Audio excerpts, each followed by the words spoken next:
boost, a big COVID boost, to the funding winter, to the focus on profitability. It's been everything, right? Ups and downs. Absolutely. And Arundhati, let's not forget the beeline for Dalal Street. You know, we've seen it all, and here's thanking all our viewers for their continued support. And on that note, let's take a look at what made news in the startup world today. DPIIT launches a digital platform called Bhaskar, designed to centralize and enhance collaboration among key stakeholders within the startup ecosystem. That goes live today. Mama Earth parent Honasa Consumer is expecting to complete its transition to direct distribution by the end of FY25 as it looks to ramp up its offline distribution to double down in its house of brands strategy. Honasa is also confident of delivering a 20% growth and 150 basis points margin expansion for the full year. That's an exclusive. SoftBank-backed Swiggy is looking to file its initial public offering this week. As per a Bloomberg report, this company is looking to raise over $1 billion and is waiting to get approval from the SEBI to go ahead with the IPO. Swiggy refused to comment on the report. On Surety, an SME-focused insurtech has raised $45 million in a Series B round led by private equity fund Creages. Now, the fresh capital will be used to launch new digital offerings and product lines. Lawyers for TikTok and parent company ByteDance will square off with the Justice Department in a Washington courtroom over the fate of a law that could ban the short video app used by 170 million Americans as soon as January 19th. TikTok and ByteDance argue the law is unconstitutional and violates Americans' free speech rights. Meta Platforms will begin training its AI models using public content shared by adults on Facebook and Instagram in the UK over the coming months. The company said after it had paused the training in the region following a regulatory backlash. The company will use public posts, including photos, captions, and comments to train its Gen AI models.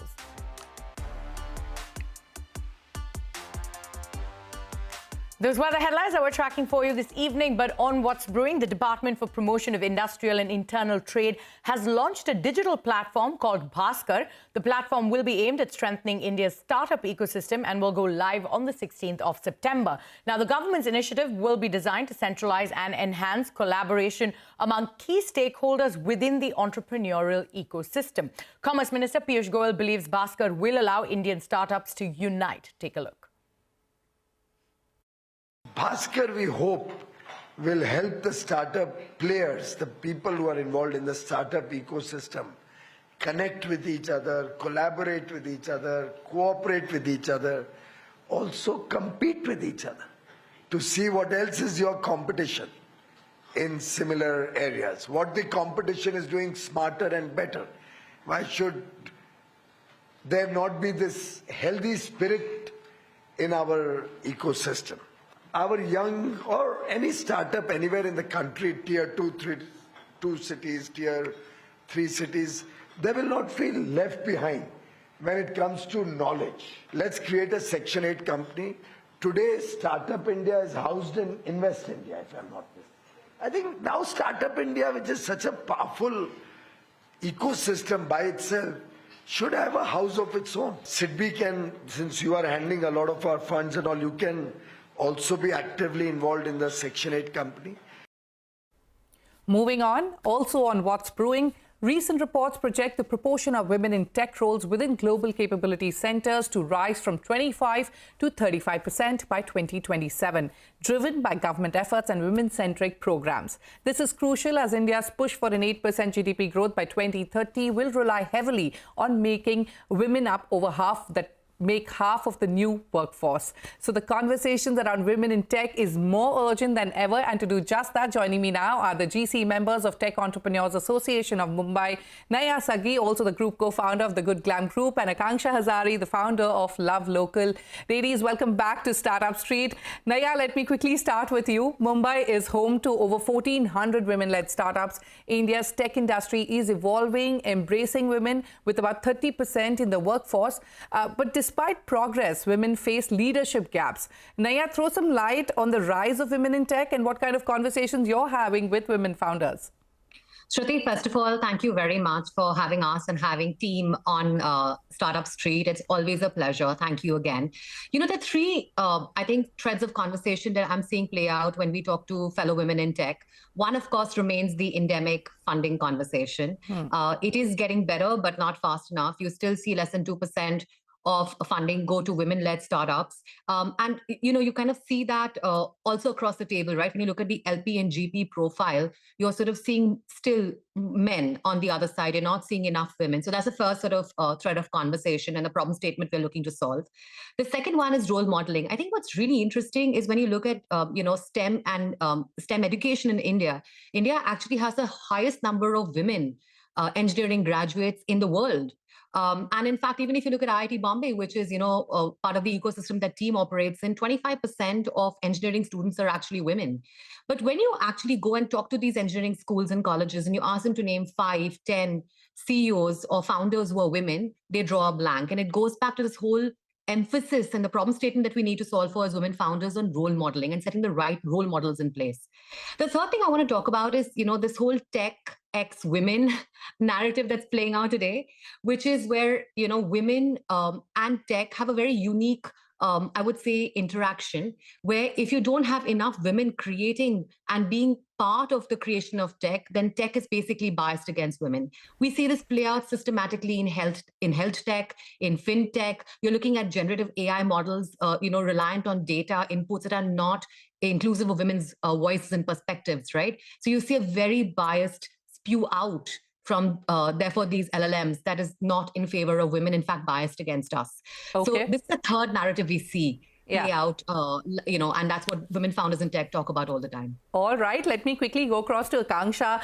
Akanksha, welcome to the show. And let me now shift focus to the role of women leadership in the Tech Entrepreneurs Association of Mumbai. Tell us how you're working towards team's vision of putting Mumbai tech on the map to galvanize the existing community of unicorn and soonicorn founders. Thank you. Thank you so much for having me. And I think Naya captured everything really well. But let me just take one moment to give a line of what TEAM is, in case some of your viewers are not aware yet. TEAM is basically the Tech Entrepreneurs Association of Mumbai.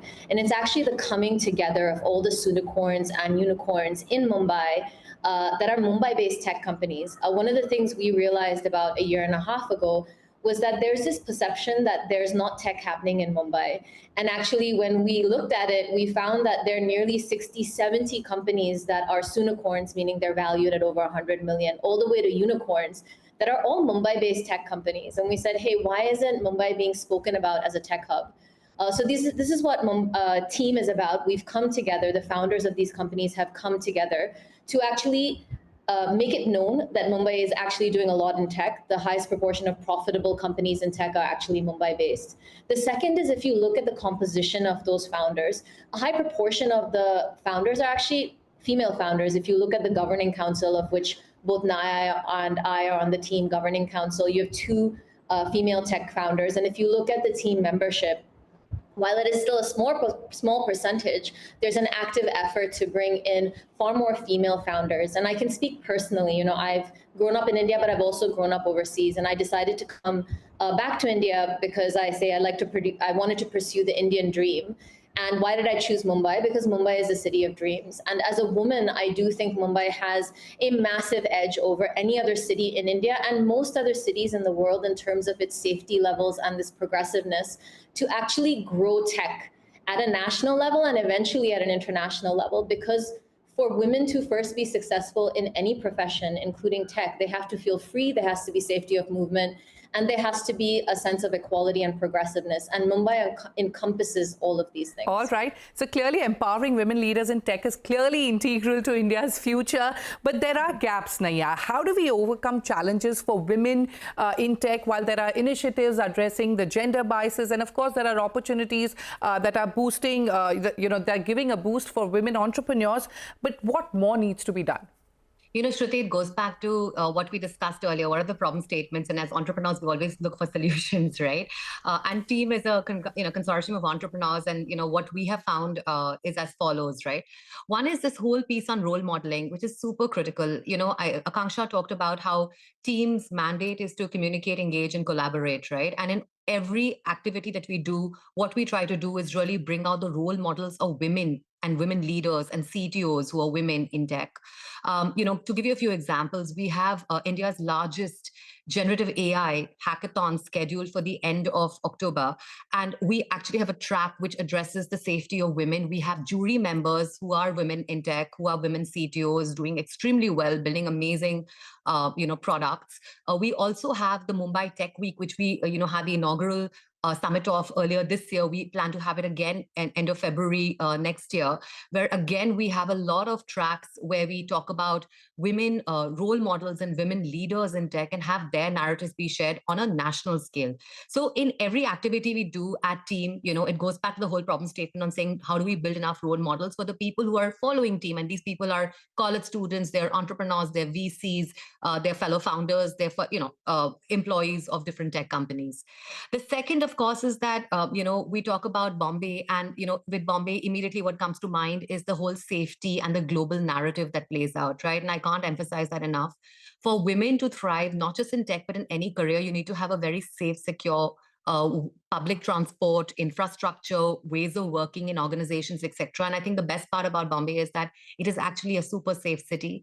A lot of women, and I talk about the global, narrative, we see a lot of global, founders who actually choose to make Bombay their home when they think about India, because they see the infrastructure, they see the safety, and they feel comfortable coming back. I mean, Akanksha and I are, again, examples, but there are many more.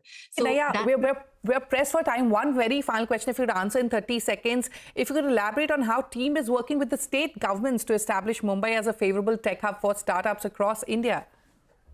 So, two things that we are doing, Shruti. One is that we, last MTW, the Mumbai Tech Week, we actually launched the Mumbai Metaverse, which was a future forward envisioning of what Bombay would look like after all the infrastructure projects are completed. And it sets out a very different narrative of Bombay and its infrastructure prowess, right? And therefore sets the tone for startups to actually build in Bombay. And you see that already playing out with the GCC investments, with the data center investments that you see play out in Bombay. The second is that we're working very closely with the state government on a couple of very critical mandates, including setting up an ITES tech park, a tech hub. We're setting up initiatives for women to feel more safe and to ensure that more state funding also goes into startups and startup founders as and when they decide to set up in Bombay. There's a lot of work that's happening with the state government because, we believe at Team that this cannot happen alone, for sure. All right, Naya and Akanksha, thank you so much for joining us today on Startup Street. Wish you the very best with all your growth plans. Thank you. Thank you so much. Thanks, Shruti.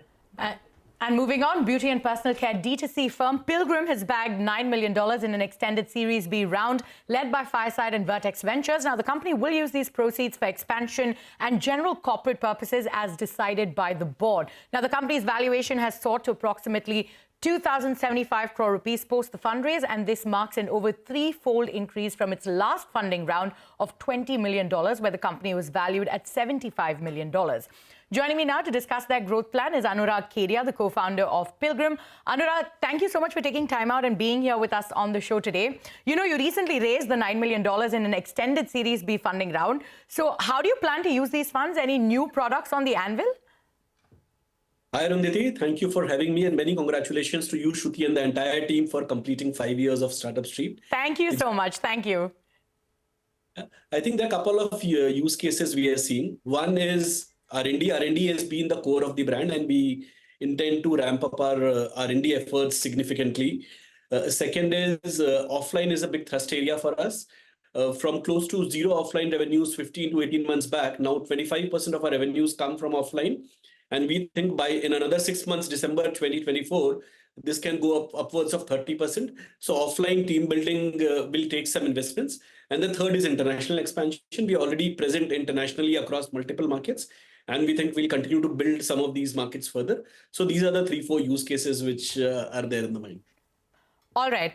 If you could quickly tell us, you've seen about 4x growth in revenues, but your losses also went up 3x in FY23 to about 23 crore rupees. Anurag, I'm so sorry. I'm going to have to stop the interview here. We've got the finance minister speaking at an event. We're going to have to go across to that.